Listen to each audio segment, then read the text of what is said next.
Welcome into the Hot Read Podcast live here on Friday, the 14th. Happy Valentine's Day to all of you out there if you're watching with us today live, or if you're watching in the near future. I hope you had a wonderful Valentine's Day. I'm JT Runke, writer and reporter here with the 440 Sports Podcast Network. You can follow me on Twitter at JT_Runke. And once again, joining me after a little bit of a hiatus on Tuesday is none other than my co-host, Stoney, Keeley, editor-in-chief of Sobros Network and co-writer over at Stacking the Inbox. Stoney, how are you doing today, my friend, on a Hot Read Happy Hour Friday? And do you have any interesting Valentine's plans planned for today? As a matter of fact, well, first of all, I hate that I missed the conversation with Sean McAvoy because I really wanted to get into the weeds on some of the questions that I had submitted for the show. And I watched the episode back. It was a great episode, but I kept thinking to myself, like, I could go like 4 hours on a show with him, just picking his brain and talking about this draft class. So hell of a job by you guys on Tuesday. That show was awesome. I've gotten my ass kicked this week, but we don't have to go into it because it is Hot Read Happy Hour. We're feeling good. I got a little bit of that go-go juice going, so we're getting the weekend started earlier. Valentine's Day, I'm actually going to recreate one of the first Valentine's Day dates that my wife and I ever went on. Like 11 years ago, we just went to PF Chang's and then went to a movie. So I got reservations at PF Chang's for tonight. And for those that do not know, yes, you can make reservations at PF Chang's, and it rules because you walk into the building and you're just like, yes, I have reservations for 2 at 7:30. And then everybody else that is waiting for a table starts looking at each other like, what the fuck, man? Your reservations at PF Chang's? Who is this hardo? And I just wave at him as I walk on by to my table that's ready for me. Hey, we love it. A Hot Read Happy Hour Friday here, smiling and waving at the haters as we walk in for our 7:30 reservations at PF Chang's. Nothing could be better than that. If you are watching with us live on Twitter or Facebook, do us a favor and head on over to the 440 Sports YouTube channel chat, where you can join people like D Good and Eddie, who says that he did not know that you could do that at a PF Chang. Wild, but it is indeed. And if you are watching with us and you needed a reminder that it is in fact Valentine's Day, don't worry, we have you covered because we are sponsored by the wonderful ML Rose Craft Beer and Burgers. If you need a place to go last minute, don't worry, they have you covered because they simply have an incredible menu.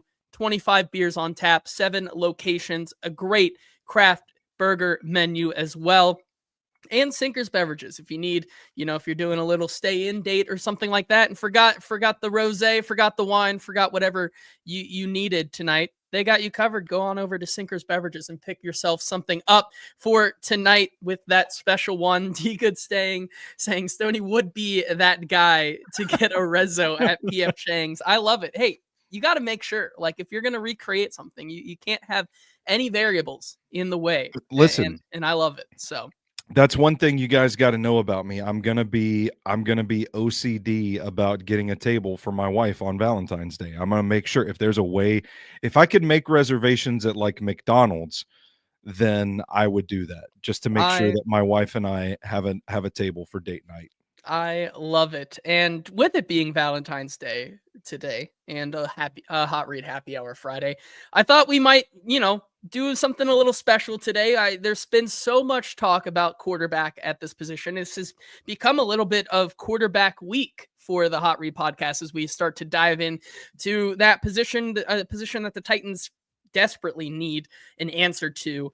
And I figured, what better way to talk about the options that the Titans could pursue in the 2025 offseason than to play a little bit of a matchmaker game, swiping left and swiping right on these quarterback options, as you put it on Twitter, maybe not as family friendly, smashing or passing on some of these quarterbacks as well.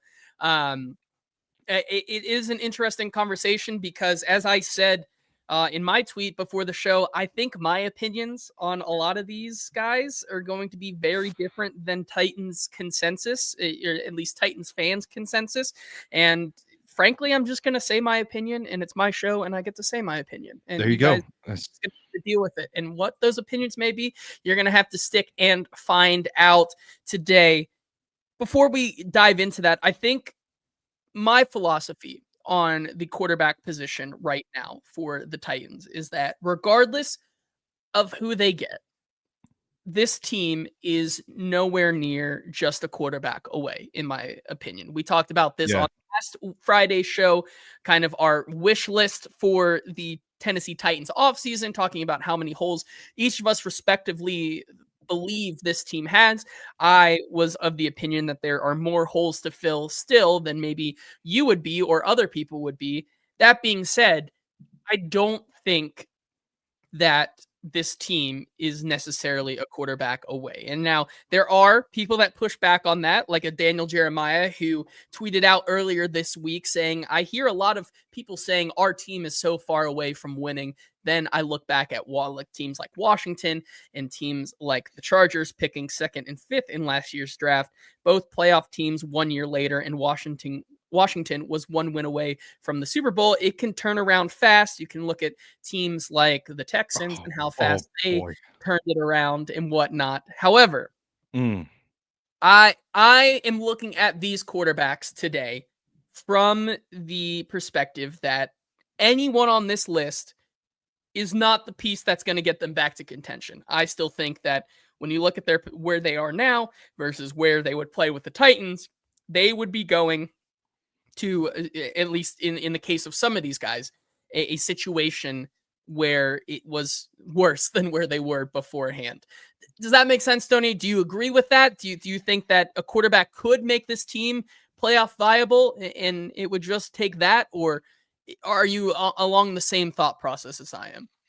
Well, I think so. I do think that elevated quarterback play makes this team more competitive. I'm not really sure by how much, but I think if you look at last year, the number of games that the Titans were competitive in, if they just had better quarterback play, they probably win a few more games. So I do think, yeah, I'm not sure what the vast impact of it would be, but I do think that the team would be better with a better quarterback. But I also think that there are other dire needs besides quarterback, like edge rusher, like right tackle, things that you have to get. You have to add some speed in the receiving core, some depth to the receiving core. You got to get younger at several spots. You've got to add depth at several spots.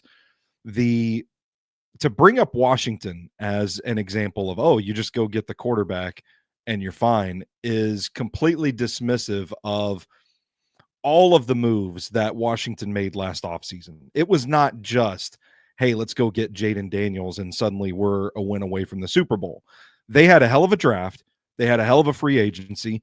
They were smart. They had a calculated approach to it, and they got guys that had leadership qualities that kind of raised the performance of the defense. And then they go get Dan Quinn, a stabilizing factor at head coach. They get Cliff Kingsbury. There was a lot more that went into Washington's success this year than just going to get a quarterback. So I get the point that if you're better there, you've got a better chance to win. And that is the result of the quarterback position being the most important on the field and all that. But I think this team needs a lot more than quarterback, and it's not so simple for the Titans in the spot that they're at, where they're just going to go get a quarterback, and all of a sudden we're talking about a Washington-esque run to a conference championship. Yeah, no, I agree with you there. Eddie saying in the comments, does healthy Tua make this a playoff team? No. Frankly, I I don't don't think it know. does because, once again, half of your line is not there or viable. And we've seen what a healthy Tua can do and what happens quickly if Tua does not become healthy. So, Yeah. first of all, I would, does healthy Tua make this a playoff team? What's your offensive line look like is what I would respond to that. But I agree with you there that this team definitely needs a lot more than just a fix at the quarterback position. And specifically in this draft, which Daniel Jeremiah also went on to say about this draft in particular, saying when discussing this year's quarterback class, the word fit has never been more important. I don't see any of them as universal talents, perfect for any scheme, supporting cast, weather, etc. Like, you can't really say that, the Commanders, who fell into what was pretty much a universal generational prospect, like a Jaden Yeah. Daniels there, versus a Cam Ward or Shadur Sanders conversation, I think is also very different. But with that being said, it doesn't necessarily mean that the Titans have to go with quarterback. I think even though it is quarterback week, I think the discussion of the Titans don't necessarily have to go with quarterback in this class if they aren't feeling so inclined is still very much on the table. They still very much could go with a bridge guy to get them to 7, 8, 9 wins and keep this thing afloat until a better quarterback class arises where they can then go all in on a guy they really love. And with that being said, like, you don't have to go with the quarterback. You can go with the quarterback and still go get one of these bridge guys. It's not a 1-to-1 here, but how we're going to do it today is I've laid out, I want to say 13-ish options. I'm not going to go back here for bad radio and go back through all the options I've laid out, but 13-ish, double-digit-ish scenarios here. And we're going to play, well, for me, I'm going to swipe left or swipe right, which if you are part of a older generation, that is a Tinder reference where if you swipe left, you are not interested. Swipe right, you are interested. Or I better write that down. For Stoney, just so honestly, 11 years, your first date. I don't know if Tinder was probably around back then. It was not back. It was not 11 years no, ago. I met my wife the old-fashioned way at a restaurant at dinner with mutual friends. Nice. Well, yeah. Yes. So on Tinder, if you swipe left, you want to pass on that person, and if you swipe right for your criteria here, you want to smash that person, or in this case, that quarterback. And so that's how we're going to do it today. And we have to start with the most intriguing one that is not necessarily on the open market right now, but is probably the one that could fix things the most instantly. And that is the Rams quarterback, Matthew Stafford. Obviously, we heard earlier this offseason already that he does intend on coming back to play. Whether that is with the Los Angeles Rams or a different team is still to be determined, because he is under contract with the Rams, but there is no more guaranteed money on that contract, most likely meaning he wants a new contract. Whether he is traded to a different team or not is still yet to be determined, but obviously, if the Titans wanted to go get Matthew Stafford, they would have to trade for him. Now, Stoney, I'm gonna kind of toss this one up to you first. It depends on the price, I think, ultimately. But if we take that out of the equation right now, gut feeling, I think we both would agree that Matthew Stafford is a smash for both of us. If you could get your hands on a Matthew Stafford, I think you go ahead and do so. I think that's without question. Even though he's 37, yes, he is 37. You probably are only going to have 1 to 2 years out of him, and he still is a top 5 passer even at that age. I think you still go get him. It all comes down to a matter of price. And so my question to you is that if you're looking at Matthew Stafford within the lens of, say, I would say capital around the range, doesn't necessarily have to be this, but adding up to where maybe the evaluation of the 35th pick in this draft. Are you swiping left on a Matthew Stafford, or are you swiping right? Are you passing on him at that price point, or are you still doing it? Are you biting the bullet? Oh man. See, what makes this a complicated issue is that you know that as soon as you acquire Matthew Stafford, you flip the hourglass and the sand is falling through the glass. But I think, oh man, I don't even want to say this, but if elevated quarterback play makes this a more competitive team, could they continue building around Stafford enough to actually be competitive in 2025? Like, if you think so, then maybe you do part with that draft capital and you go get the guy, and then you still have the first overall pick. You can take Abdul Carter, and then you get your right tackle with like one of these day 3 guys that's probably still going to be an upgrade over what you have. It's risky, but and I think it does kind of signal maybe we think we're closer to competing than the national consensus, and I'm not sure that they're there yet, but I think if man, I would be so tempted. Like, you don't give me the remote in that case, because I'm definitely gonna hit. Don't give me the phone in that case, because I'm probably gonna swipe right. Yeah. You know what I'm saying? But I know I in the back of my mind, I'm like, don't give me the phone. Don't let me make this decision, because I'm gonna do it. Yeah, and that's where I think I probably disagree with a lot of people on this. I love Matthew Stafford. I think he's elite. If that you can take that, if Zach Lyons is listening out there, I think Matthew Stafford deserves to be in elite discussions at I'm some with point you. in his career. I'm However, with you. like I said, he's 37. You're probably going to have to pay him a new contract around the range of, and like floor Baker Mayfield is the Yeah. floor. 33 million. I feel like you're not getting Stafford for anything less than that. You're probably going all the way up to what his former contract was, which is 40. That's basically almost half to 2/3 of your cap space right now. Obviously, you can kick that down the road, but that they're just ballparking, just looking at it in a vacuum, right? You're paying that for a top 5 passer. Probably makes this offense continue to move in a positive direction. But like I said, this team is nowhere near ready to support a quarterback like Stafford. And if it's really going to take the price point of a second round pick or the evaluation close to that, it's not worth it, in my opinion, to go get Matthew Stafford. It really doesn't make sense when you look at what Matthew Stafford is doing. You can say, well, look at what Matthew Stafford's doing with a middling Los Angeles Rams team. And I'd argue that that Rams team is in such a better position than what the Titans have. When you look at their wide receiver core, when you look at their offensive line, who, by the way, is still pretty young and looks decent, you look at that defense, like they have so much more in place with Matthew Stafford there that they have had in place with Matthew Stafford than the Titans have at all. And I think that if you're going to go out and pay that price, like you said, not only does it tip the hourglass and start the clock on a guy like Matthew Stafford for the rest of his career, but it also starts the clock on a guy like Mike Borgonzi and this draft and what they're going to do, right? I don't think that Yeah.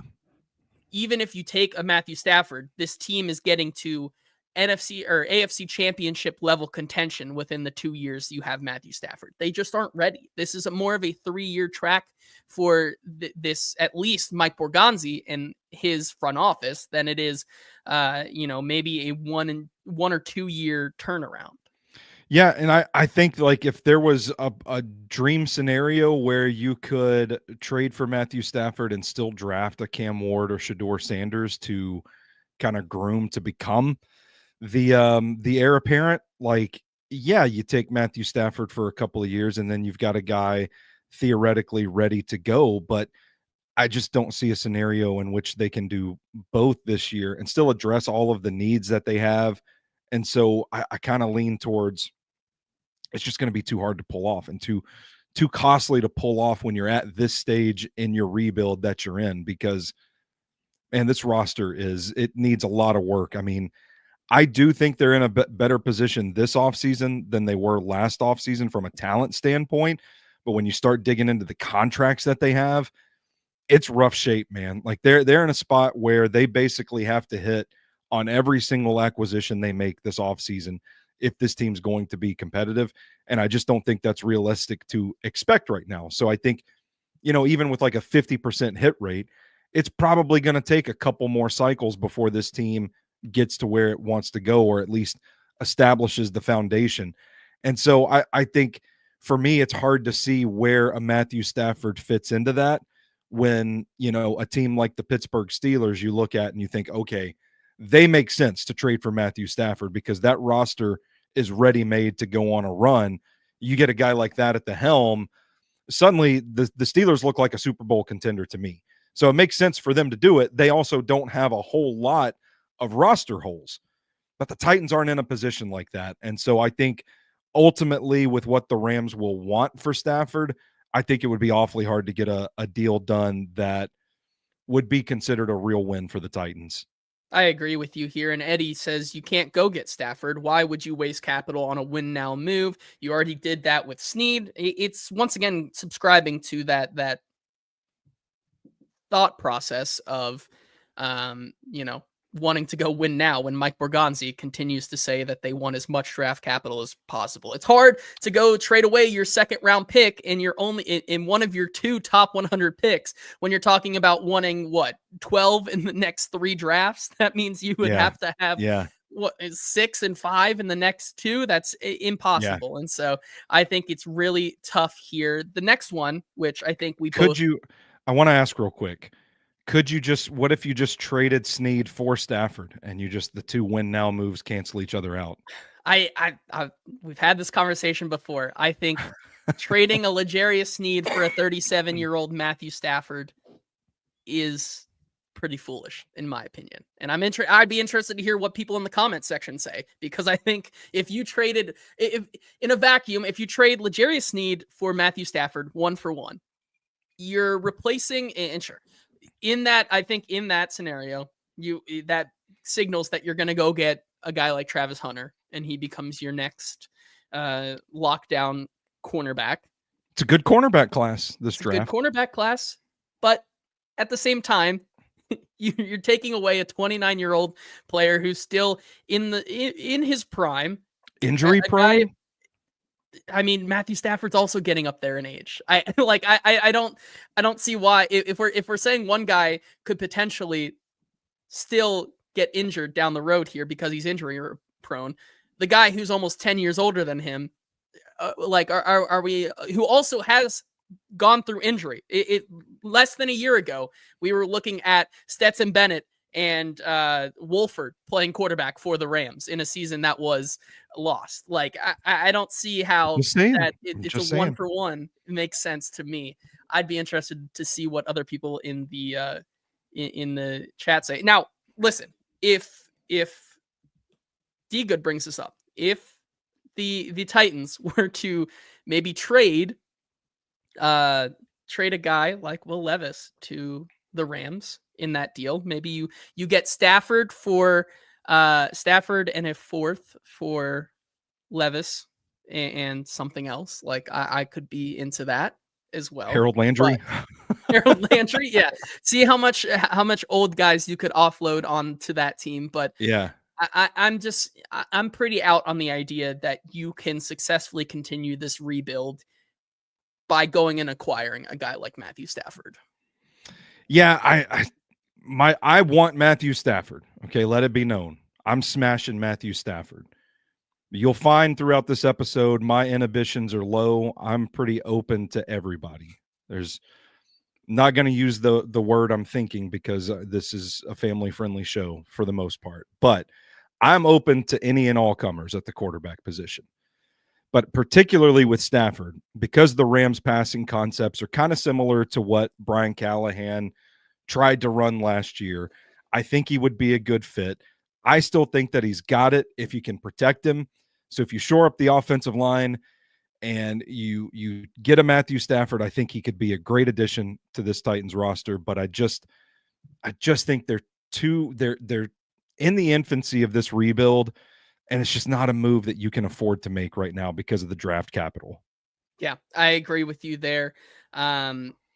Eddie brings up that the Rams could potentially trade Stafford and go sign Darnold. I mean, certainly we'll get to Sam Darnold because I have thoughts about that as well. But we can move on to, I think, one of the easiest ones for us, right?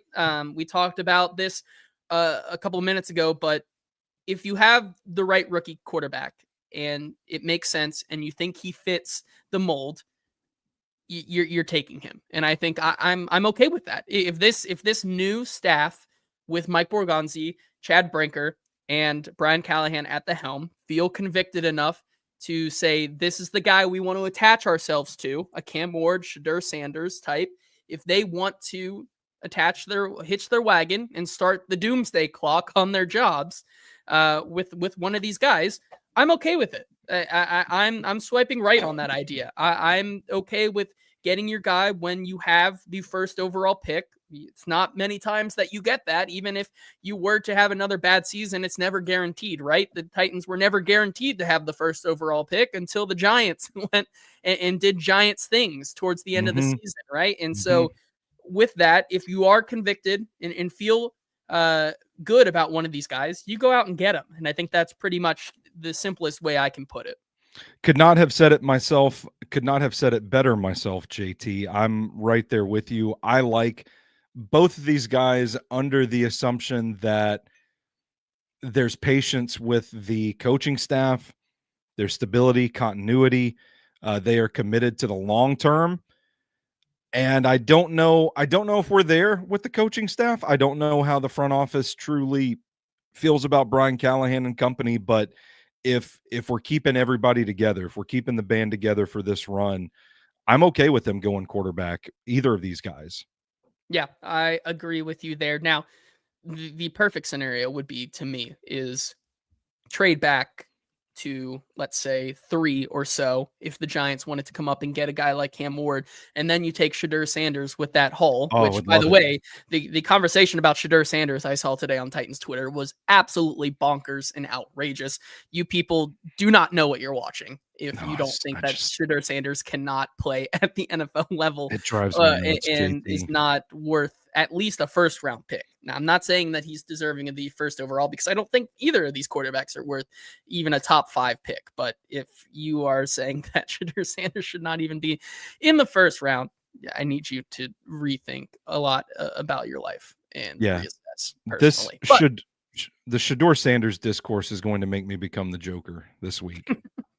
I agree with you. Now, we can get into that. I think as I continue to watch more tape, I thought that maybe I would cool on the idea of Shedeur Sanders and warm up to Cam Ward. I'm warming up to the idea of Cam Ward, but as I continue to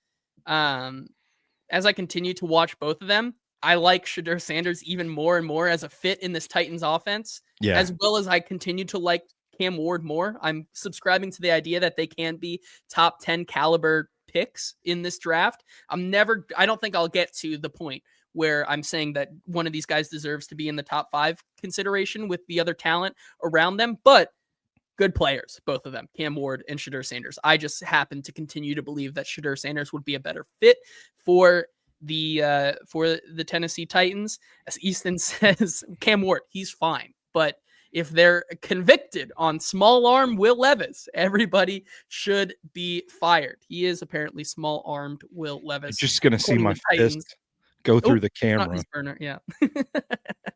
Love it here. We can move on to another one here who has already been released by their team, Aaron Rodgers. Here we go. Who a lot of the national media has pointed to the Titans as a possible landing spot.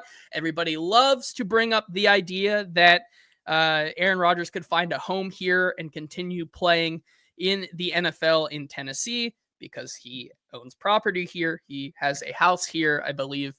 That is the stopping point of the reasons why Aaron Rodgers makes sense for the Titans, according to a lot of the national media folks. This is like, you know, when you accidentally, when you get desperate on a dating app and you kind of take off all your parameters and your filters and you see what's really out there. He's the first guy that shows up and you immediately delete the app because you know that it's just not going to work out. Aaron Rodgers is my delete the app and just roll with what you have. Roll with your own confidence in yourself kind of swipe here. He's not a guy I want the Titans to even consider. Now, would they? I don't know. I think it goes against a lot of what the Titans are building. I know some people have brought up the connection that bring Aaron Rodgers in because he has a relationship with Chad Brinker when they continue to draft successors.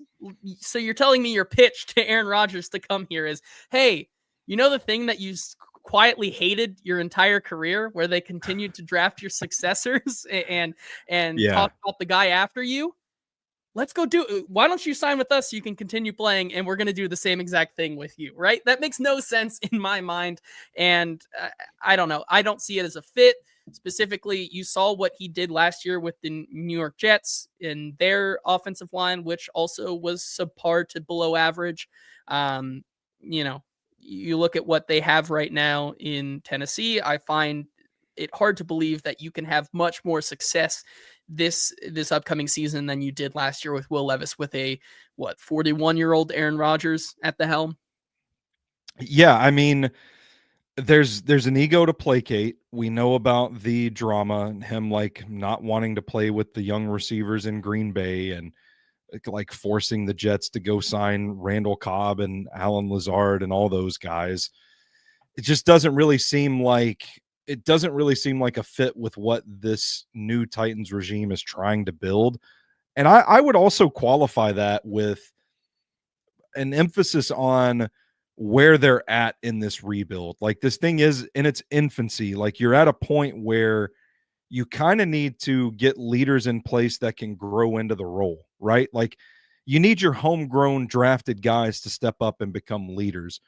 You probably don't want 41-year-old Aaron Rodgers with his personality coming in and just staking his claim as the leader of the locker room and like snuffing out anybody else that even remotely approaches it. I think it would be a pretty ill-conceived idea to go after Aaron Rodgers. I think the only scenario in which it happens is if they feel like they're forced to go with Aaron Rodgers. Like, there's literally nobody else. You're facing the prospects of going with Will Levis for another season or going with Will Levis and adding Aaron Rodgers to compete with him. Like, that's the rock bottom scenario. On the field, from what I've watched of Aaron Rodgers, I don't think he was half as bad last season as everybody just automatically thinks he was.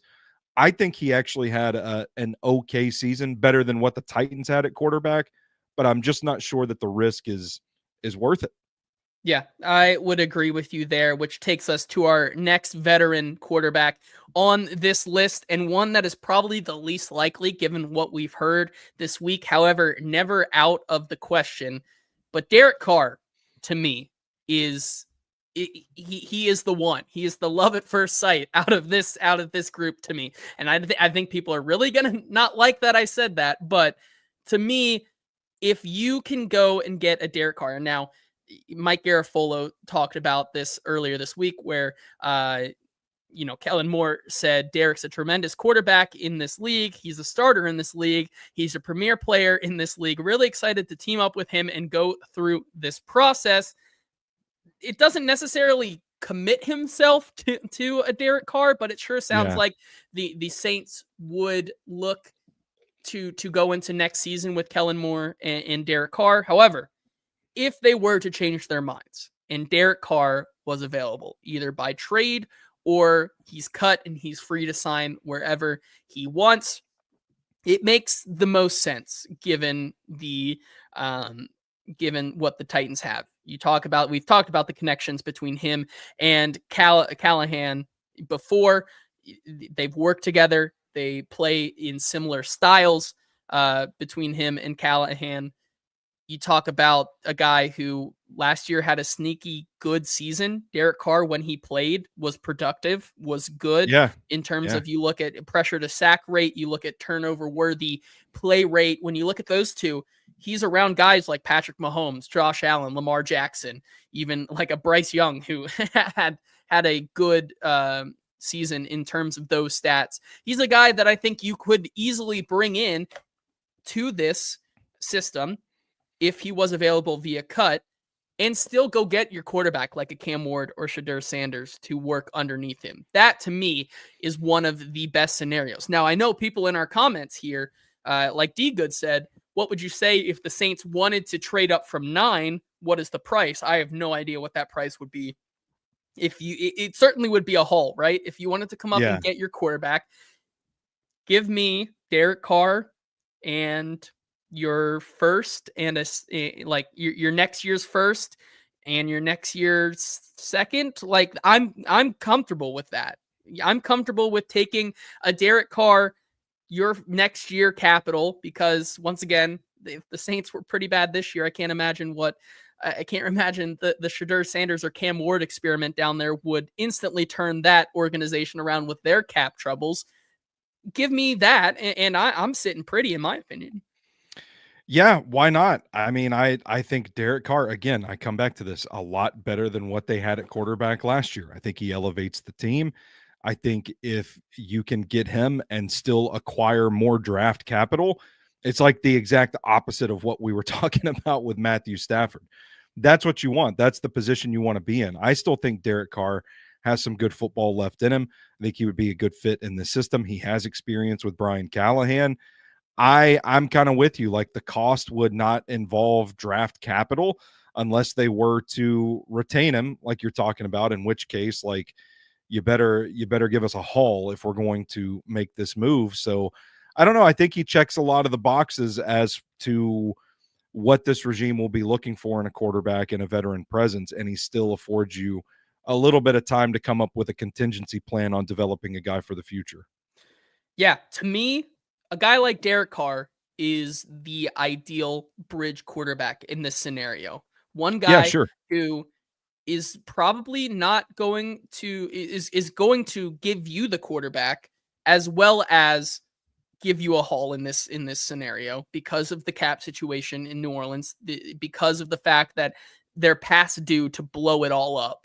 Um, he's a guy that I think gives you the most versatility with your draft capital, even after acquiring him with all of these others. Like, there is still a lot of options when looking at that. As D Good said, is it bad that he wants the Titans and Saints to figure out a trade that includes Carr and the Titans get a haul? No, I think it's past due time, considering the Saints are what, $40-ish million over the cap right now. Like, they I think have a it's lot close of to things 50. they have a lot of things to work out here. And so if you Yeah. can do that, move back to 9, look at a guy like Tet McMillan, look at a guy like Mikael Williams, one of those, Whoa. Mike Green. Like, you are still getting a lot of options there that makes your team better for the future and still gives you a chance to win 7, 8, 9 games this season with where they are. To me, it's the perfect fit. Now, it's the least likely fit, in my opinion, but it's the perfect one for the Titans to not only continue rebuilding and resetting, but also get them a jump start on where they want to be in 2026 and beyond. I'm with you on all that except for Tet McMillan. I mean, I could be talked into Michael Williams. I prefer Jalen Walker. I'm a big Jalen I Walker I guy.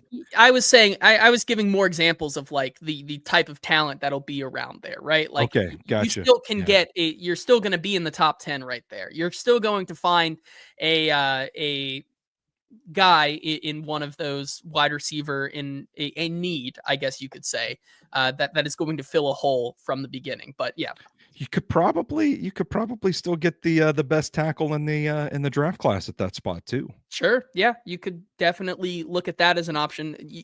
Basically, you're trading back, filling the quarterback hole, and then filling another need instantly, while also getting as much capital as you possibly can. And Sounds so great. I'm really good with that there. We can move on to some of these other guys who, I have some more opinionated and poignant thoughts on them. But before we do that, have to give a huge shout out to our sponsor, ML Rose Craft Beer and Burgers. 7 wonderful locations, including Capitol View, Franklin, Gallatin, Melrose 8th Avenue, Mount Juliet, Sylvan Park, and coming soon, another location to East Nashville near Inglewood.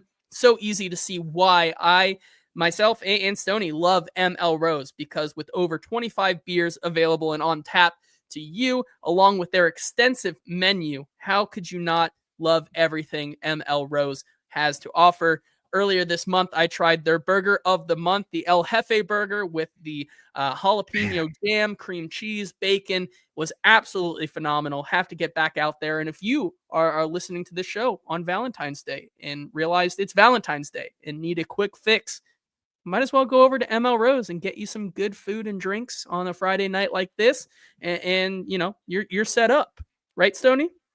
Oh yeah, I was just out at ML Rose on Saturday night. By the way, out on Charlotte Pike. I went out. I'm still trying to get that burger of the month. They were out of it whenever I went, but my waitress was so helpful. She was like, "Okay, so here's what we can do that's similar. Like get you the Sergeant Pepper and get the blue cheese off of it." And I'm like, "That's great because I'm not a big blue cheese guy." Hmm. So I got a similar burger and it was so good, man. They just always deliver. My wife got a salad, got the oh gosh, I think it was the Thai peanut chicken salad.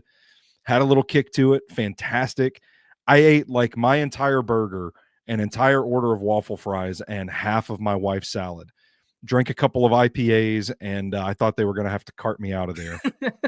I was gonna say, how did you not fall asleep right there at the table? But Man, I was it's dying. I was when you fighting for have my good life. food at ML Rose, it just can't be beat. Thank You you. can't stop eating. You can't Yes. stop eating. If there's food around me, I'm like a human garbage disposal. I'm just sucking it all up.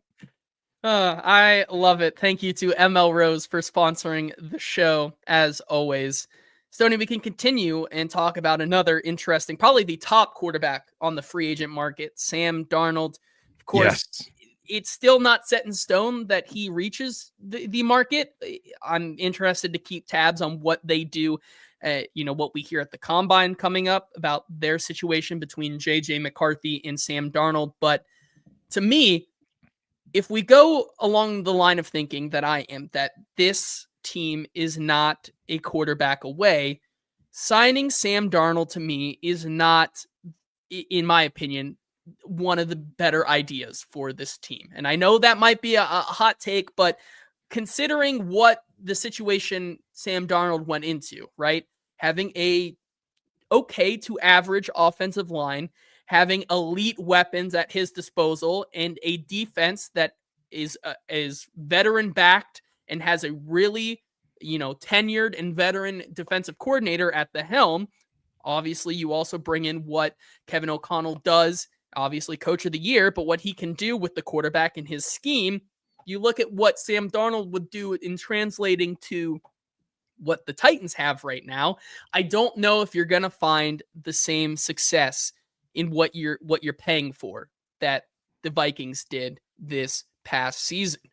Now, if they signed him, the way you could talk me into Sam Darnold is laying out the path of we're going to sign him to a 3-year deal.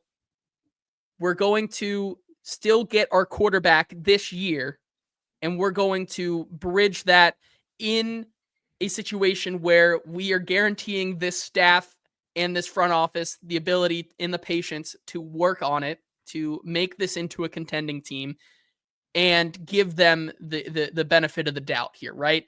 I think if you sign Sam Darnold, it's going to be more than a 2-year deal in what he's asking for, and it's a hard pill to swallow for me personally. Yeah, so I think Darnold is like the one potentially available option that checks both the bridge quarterback and the potential long-term quarterback boxes. Like he's going to come in right away and be an upgrade over Will Levis and Mason Rudolph, but I think he's also still young enough that he could potentially be your answer for the next 5 years or so. But he's also not going to be a cheap option after what we saw in Minnesota this past season. I I tend to think, man, you look back at that 2018 draft class and Baker Mayfield's coming along nicely. Sam Darnold's come along nicely. Like it's a reminder that some guys still in the modern era of football take time to develop and grow into their roles. Right? What we remember about Sam Darnold early on is like seeing ghosts, Sam Darnold, where it became a meme. And something that Will Levis is all too familiar with, becoming a meme. But he settled down pretty nicely. And I don't think that he's just a byproduct of supreme talent around him and good coaching. I think part of that offense still has to flow through the quarterback. Like it's discounting a lot of what Darnold did to just say anybody could do what he did in that offense. We're about to find out in all likelihood with JJ McCarthy stepping in, Yeah. whether or not he can do it. But I still think Darnold is a good option for this team if they can make the numbers work, but it's going to be a huge financial commitment. And again, I hark back to where this team is at in its rebuild. And, I just don't know if they're ready to be spending that kind of money on a free agent. Yeah, I think that's a fair way to look at it. Once again, I'd push back, and I agree with Kenneth here, where he says Sam Darnold is fool's gold. Like, Darnold to me is the catfish in this situation, right? He is catfishing you based on the generational wide receiver talent and tight end talent he had around him that you simply will not have. And I think a lot of that, like, as much as Sam Darnold could elevate this Titans team, the pieces around him still are like in Minnesota. A lot of the work that that Sam Darnold was doing could also be a byproduct of Justin Jefferson being in that offense last season. I think for the most part, you don't have a Justin Jefferson or anything close to that in Calvin Ridley and the rest of the supporting cast around a Sam Darnold if he was here.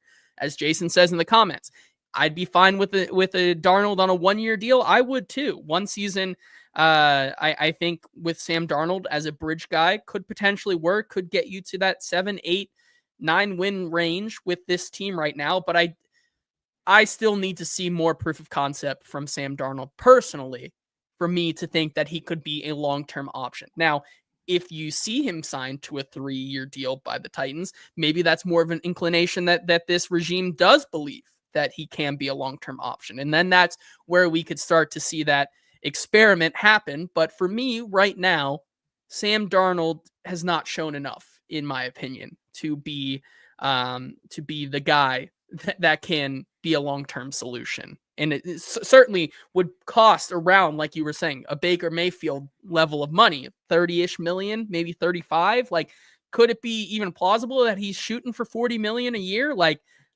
it's a hard pill for me to swallow. So if he's just a system quarterback and he's just the byproduct of the talent around him, why didn't it work for him in San Francisco? Why could he not push Brock Purdy for that job?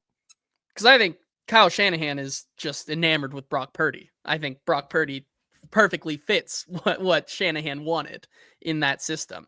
So there was no reason to move on. Now, I will give you that it took a lot of being in that Shanahan system for him to probably figure some things out, and is why I think he can be a starting level quarterback at the NFL level now.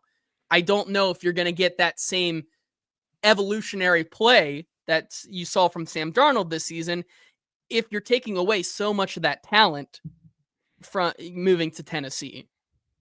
Yeah. Well, I'm just saying, like, I think he grew into being a quarterback. I think he's on a positive trajectory there that, who's to say that Justin Jefferson and Jordan Addison and TJ Hawkinson didn't benefit from having Sam Darnold at quarterback? Fair. I think you could say that. I'm just saying, and I don't think that I don't think that offensive line was very good either.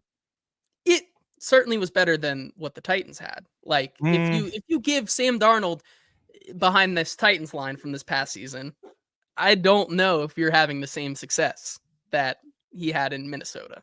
I think people get too caught up in what the Titans offensive line looked like in September and October and not enough appreciate what it looked like in December. I'll just say that. I think the unit got better, and I think Minnesota's offensive line's a little overrated. That's just my 2 cents. Fair enough. We can move on then to one here that, once again, another one that I just can't get behind, which is Justin Fields. This one to me is pretty easy. Justin Fields will never and was never going to be, he won't be a scheme fit for what the Titans are doing. He doesn't. Nowhere in Brian Callahan's history has he worked with a quarterback like Justin Fields. It doesn't seem like Brian Callahan wants to change the way he operates his offense, and Justin Fields simply does not fit the mold of what they want to do. He's not a guy who's going to sit in structure and facilitate an offense. And could he learn to do that? Maybe, but I just don't see it certainly right now in his career. Now, is that a place where the Titans could bring him in and he could start to learn that? Maybe, but I just don't see from the get-go this working out. Yeah, I mean, he strikes me as the type of quarterback that Brian Callahan would not be very interested in, but I'm curious as to why he wouldn't be at least a little intrigued to try and get his hands on Justin Fields and kind of tinker with the offense to come up with something, because I think Fields is another guy that I don't know that he ever got a fair shake in Chicago, and I'm Maybe. not saying Yeah. that he didn't. I'm saying literally I don't know, because I didn't watch enough Chicago Bears tape to have an opinion on it. But to see the improvement in Pittsburgh kind of makes me think that there is still an upward trajectory with Justin Fields, and I just don't know why you wouldn't be interested in that when you had the quarterback situation that you had last year. Like, if it came down to Justin Fields, I think you could end up a lot worse. I liked what Arthur Smith did with him, but it is kind of also intriguing to think about the fact that the Steelers are probably going to go in a different direction. It wasn't enough for them to just fully with their chest say, yeah, Justin Fields is the guy that we want. We're going to work to bring him back. So I don't know. I don't think he's a scheme fit either, but I'm at least open to the idea of working with the talent. Listen, yeah, if you were to, let's say, punt on the idea of a quarterback and just Yeah. bring someone in for the sake of competition with Will Levis, if you were going to do Will Levis part 2 Electric Boogaloo, right? I'd be okay with Justin Fields being the flyer Yeah. guy you take a chance on, right? Yeah. But I don't think you can bring him in and immediately say he's going to be the answer, because it's Sure. such a dramatic shift. You look at what he had success, right, with the Pittsburgh Steelers and that Arthur Smith, but when you look at what guys like George Pickens and Pat Freiermuth did in that offense last year, they didn't have the production until um, Russell Wilson stepped in, right? You did not see George Pickens start to have the year he had until a guy like Russell Wilson, someone who's not going to move around in the pocket and get outside of structure. You didn't see that until Russell Wilson was there. And so I think it would be a tough sell for a guy like Callahan. As Kenneth says, this is where I'm taking the opposing view. I think Fields is the case study that the Bears were a mess and Tomlin promised Russ the job. I mean, maybe, but Maybe. I Yeah. don't think promises should get in the way of the better quarterback, right? Yeah. Like I That's think bad coaching. you still saw the Steelers use Fields in certain packages. Hmm. Obviously, he was still in the system, but if he was truly better and more kind of productive in that scheme in Pittsburgh, I think they would have stuck with him. And so the only way you could get me to subscribe to Justin Fields is like you said, like I said, if you were to go with Will Levis again for a year and you needed to bring in competition like you said you would, I'd be okay taking a flyer on him. Yeah, that's where I'm at. I'm intrigued by Justin Fields. I think he got better this year. I think he can still get even better. I'd be willing to take a shot on him. Yeah, I love it. Last big guy we're going to talk about before we get to some speed dating options here. Kirk Cousins. Your thoughts on what he could potentially do in Tennessee? Oh man. I don't know. I think if you've got to subscribe to theories about players like, oh well, you've got him another year removed from the injury. Uh-oh, there might be something there. I think that's like you're talking yourself into a player. It did not end well in Atlanta, and it ultimately led to his benching and the starting of Michael Penix Jr. That era is off and underway for the Falcons. I I am concerned by the tape because it does not look like the Kirk Cousins that Atlanta thought they were getting. It does not look like Minnesota Vikings Kirk Cousins. I it would be kind of a last resort situation for me to want to go down that path. I think he's the opposite end of we're running it back with Will Levis, but we want some Yeah. competition. I Yeah. think that's the opposite end. And if we're going with that scenario, I'd be fine with it, right? Like you're bringing him in for cheap because Atlanta's still having to dole out a decent amount of cash to him. It's a little bit of the Russell Wilson situation like how that ended in Denver. I think you bring him in and you have him compete with Will Levis. You know, if Will Levis ends up still being better than him, then you know what you need to know about Kirk Cousins, and it probably didn't cost you more than $4 million or something like that in terms Yeah, of what it goes against the cap. And you know, I don't think you know, having Kirk Cousins in there as a voice for Will Levis would be the worst thing in the world. I certainly sure. think it might be an upgrade over Mason Rudolph and Trevor Siemian, but still, like, that's probably the opposite side of the spectrum of we're running it back with Will Levis. We're going to suck and go get our quarterback in Yeah, 2026. But having him around may not be the worst option in the world. D Good says that's what happens when you sign a dude that blew out his Achilles midseason last year, kind of saying, I feel bad saying this. I think Cousins is cooked. I'm with you, Kenneth. Yeah. Logan has an interesting question that I think we can talk about at the end of the episode here. But before we get to that, let's do some speed dating here with the last couple guys that I think could be options in one of these random Okay, multiverses out there. In one universe, this probably happens. First of all, Russell Wilson, smash or pass, pass. You're passing. I am pass. too. I think he's falls very much into the same category of Kirk Cousins does. I Hmm. think Russ has cooked all he can in his career. Yes. There's nothing left to cook. The pantry is empty. Gardner Minshew. Oh, pass, but it would be a fun smash. It'd be fun. It'd be intriguing. It's like a one night stand. Yeah, I think you Yeah, yeah, like a yeah, one yeah. night stand. You know, might as well do the Raiders thing that they did. It Yeah. certainly did not work out well for their coaching staff, but Like could be fun. I'm gonna Um, be I'm gonna be walking funny the next day, but we had a good time. I I love it.